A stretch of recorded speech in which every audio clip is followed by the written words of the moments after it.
Bismillahirrahmanirrahim. Assalamualaikum warahmatullahi wabarakatuh. Bismillah, alhamdulillah, wassalatu wassalamu ala rasulillah Sayyidina Muhammad ibn Abdillah wa ala alihi wa sahbihi wa mawalah. Amma ba'du. Anak-anakku sekalian, siswa-siswi MI Darussalam 1 Kalipuro, khususnya siswa-siswi kelas 6. Alhamdulillah, pada hari ini di pertemuan yang ketiga pada pelajaran hari ini, mari kita berdoa bersama. Mudah-mudahan apa yang akan kita pelajari hari ini selalu mendapatkan ridho dan hidayah dari Allah Subhanahu wa taala. Anak-anakku sekalian, sebagai awal dari pelajaran aswaja pada hari ini, ada makalah yang dibacakan, man aradad dunya fa'alaihi bil ilmi wa man aradal akhirah fa'alaihi bil ilmi wa man aradahuma fa'alaihi bil ilmi. Artinya, barang siapa yang menginginkan kebahagiaan hidup di dunia, maka harus dengan ilmu. Barang siapa menginginkan kebahagiaan akhirat, maka juga harus dengan ilmu. Dan barang siapa yang menginginkan kepingin bahagia dunia dan akhirat, maka juga dengan ilmu. Anak-anak sekalian, pada hari ini kita melanjutkan dari pelajaran yang pada pertemuan yang kedua, yang berkaitan dengan aswaja, yaitu pada tema perjuangan Nahdlatul Ulama di bidang pendidikan. Nah, pada hari ini tentunya kalian masih ingat beberapa wadah-wadah yang dinaungi oleh NU, bidang-bidang yang dilaksanakan oleh NU. Anak-anakku sekalian, dari apa yang dibaca tadi, makalah yang dibaca tadi, kita ambil kesimpulan bahwasanya kalian semuanya ini paling tidak hanya dengan ilmulah apa yang kamu cita-citakan ini akan tercapai. Anak-anakku sekalian, pada kesempatan ini yaitu berkaitan dengan bidang-bidang yang dilakukan oleh Nahdlatul Ulama. Kita melanjutkan di bidang ekonomi dan kesejahteraan. Di bidang sosial kemasyarakatan, ya, ini dengarkan anak-anakku sekalian. Di bidang sosial kemasyarakatan, Nahdlatul Ulama mengusahakan terwujudnya pembangunan ekonomi, ya, pembangunan ekonomi dengan mengupayakan pemerataan kesempatan dalam berusaha dan menikmati hasil-hasil pembangunan dengan mengutamakan tumbuh dan berkembangnya ekonomi kerakyatan atau ekonomi masyarakat. Jadi kamu jangan menganggap bahwa NU itu hanya ngurusi bidang agama tok, tidak. Sejatinya NU itu semua bidang yang berkaitan dengan kemasyarakatan, itu NU akan berusaha semaksimal mungkin untuk mensejahterakan kesejahteraan masyarakat. Anak-anakku sekalian, dalam anggaran dasar Nahdlatul Ulama, ya, dalam anggaran dasar Nahdlatul Ulama tahun 1926 atau 1926, di situ sudah disebutkan bahwa di antara usaha yang dilakukan Nahdlatul Ulama adalah mendirikan badan-badan untuk memajukan urusan pertanian, ya, urusan pertanian, urusan perdagangan, urusan perniagaan, dan perusahaan-perusahaan yang tidak dilarang oleh syariat Islam. Jadi Nahdlatul Ulama itu di dalam anggaran dasarnya pada tahun 1926, Nahdlatul Ulama itu siap bergerak, ya, untuk memajukan baik di urusan pertanian, perniagaan, dan perusahaan-perusahaan yang tentunya tidak dilarang oleh syariat Islam. Dengan demikian berarti sejak awal berdirinya Nahdlatul Ulama juga memberikan pelayanan sosial serta berupaya untuk meningkatkan taraf kehidupan masyarakat. Nahdlatul Ulama sangat peduli, Nahdlatul Ulama itu sangat peduli terhadap nasib umat, terlebih-lebih masyarakat dari kalangan ekonomi menengah ke bawah. Ini NU sangat memikirkan sekali. Anak-anakku sekalian, Nahdlatul Ulama juga mengusahakan terwujudnya kesejahteraan lahir dan batin bagi rakyat Indonesia. Nah, apa bentuk daripada kepedulian Nahdlatul Ulama lahir dan batin bagi rakyat Indonesia? Terbukti Nahdlatul Ulama dalam bidang sosial ini adanya atau berdirinya panti-panti asuhan ataupun panti asuhan yatim piatu, termasuk di dalamnya seperti itu. Kemudian ada lagi istilahnya sekarang rumah bersalin atau BKIA, Badan Kesejahteraan Ibu dan Anak. Itu juga Nahdlatul Ulama yang mengusahakan. Nah ini paling tidak kalian sudah ngerti sekarang bahwa Nahdlatul Ulama itu tidak hanya bergerak di bidang keagamaan. Anak-anakku sekalian, pada masa permulaan kegiatan perekonomian yang dipilih oleh Nahdlatul Ulama, jadi perekonomian yang dipilih oleh Nahdlatul Ulama adalah perdagangan, perdagangan. Bidang ini lebih diutamakan karena merupakan bentuk usaha. Kenapa kok perdagangan ditaruh di pertama? Karena bidang ini lebih diutamakan karena merupakan bentuk usaha yang paling menguntungkan dan memungkinkan pada masa itu.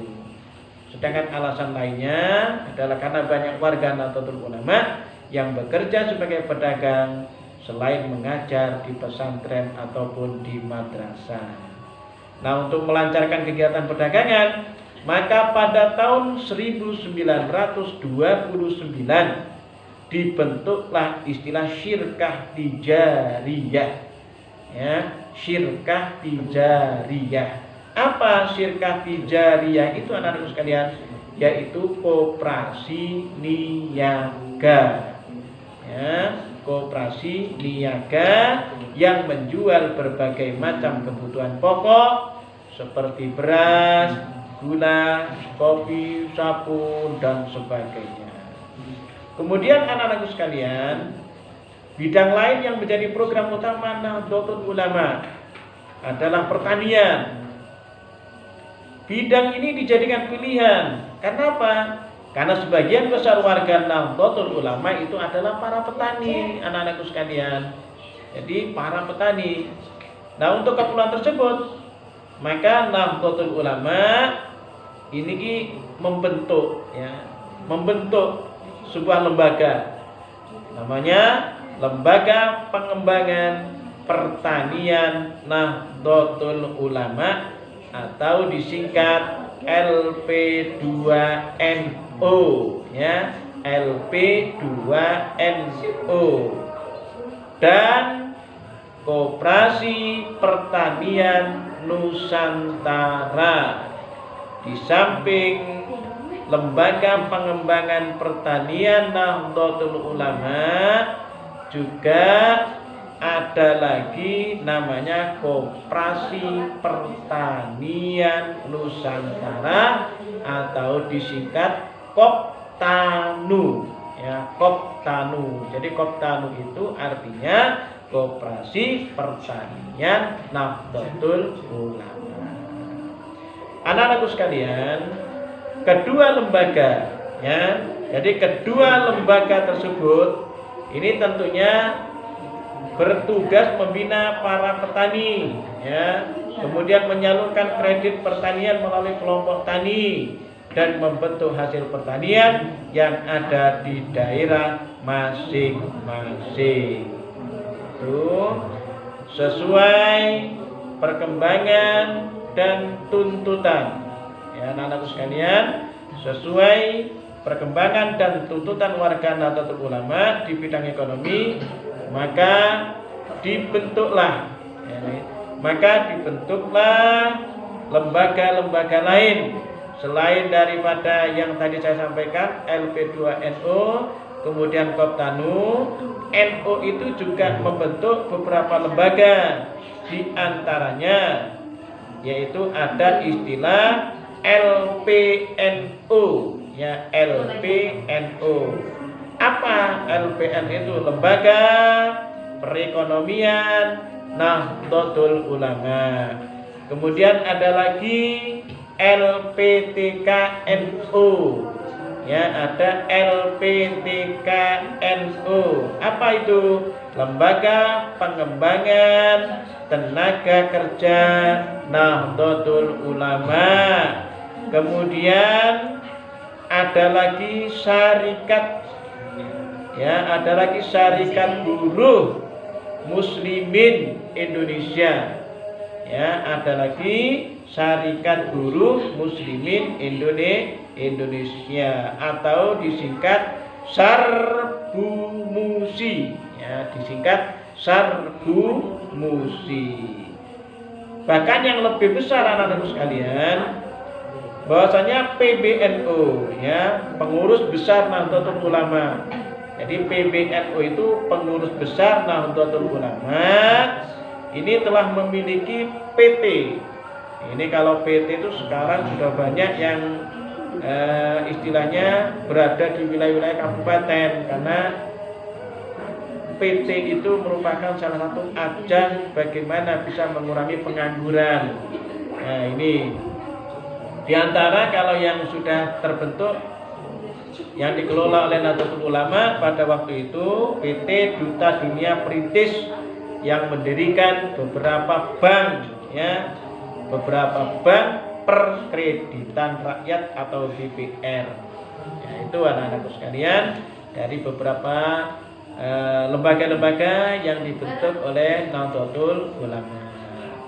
Jadi anak-anakku sekalian, ini langkah yang diambil oleh Nahdlatul Ulama supaya masyarakat tidak beranggapan bahwasanya NU itu hanya bergerak di bidang keagamaan, tidak, tetapi NU itu sangat peduli kepada kebutuhan masyarakat, bahkan bagaimana NU ke depan itu diakui oleh masyarakat merupakan sebuah organisasi besar yang memang memperjuangkan nasib seluruh rakyat atau bangsa Indonesia.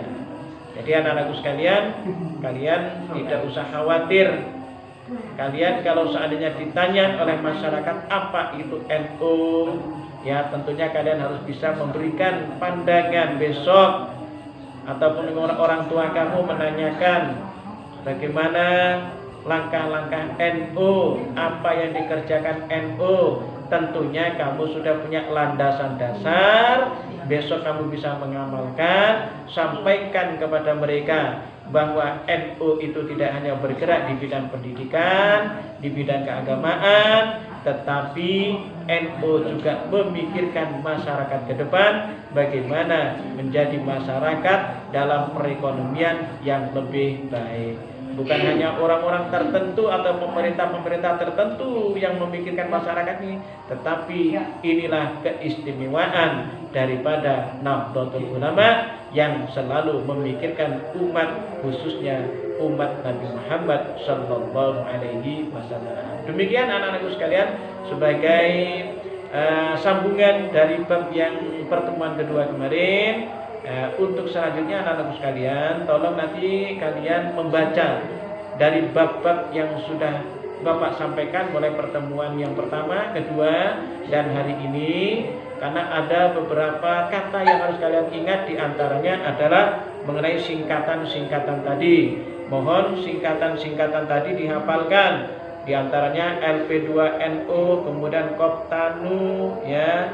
Kemudian ada lagi LPNO, kemudian ada lagi LPTKNO, kemudian Sarbu Musi. Nah, nanti kamu kalau kepingin tahu arti-artinya tadi yang saya sampaikan, ini diulang kembali. Rekaman ini diulang kembali. Jangan hanya satu kali mendengarkan, supaya kamu lebih paham apa yang disampaikan oleh Pak Qadir pada hari ini.